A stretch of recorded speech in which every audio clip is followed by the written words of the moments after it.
La femmina è una bella creatura, è quasi sempre dolce come un mele, ma è vota che sto mele per sventura perde la dolcezza e addiventa fela.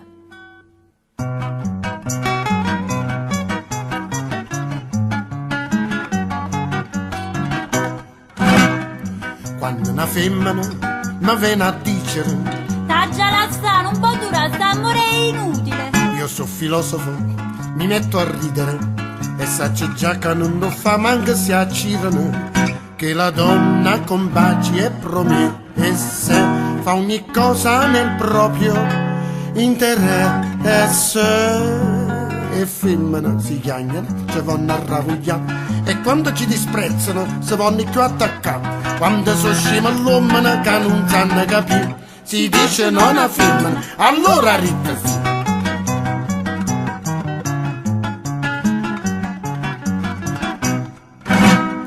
Segui una giovine piuttosto eccentrica, la senti dire La vuoi finire di fare lo stupido?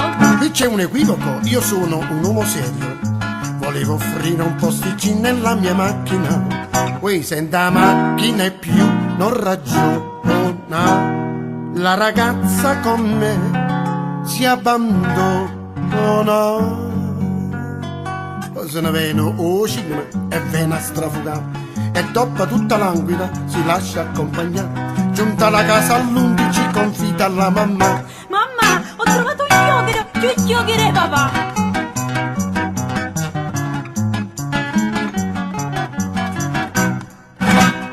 Se l'uomo è timido, piuttosto ingenuo, la donna sa come da fa o potete cogliere. Tu è difficile, ma c'è impossibile. Vieni a parlare con la mamma, si può concludere. C'ho la casa, il corredo e mio zio. Ho Casimoro, ogni cosa e domino. E il povero Saverio, quando è salito su, correte casa lasciata, non trova niente più. E restano a suo carico la moglie e la mamma, con 3 fratelli piccoli che sa da raccampare.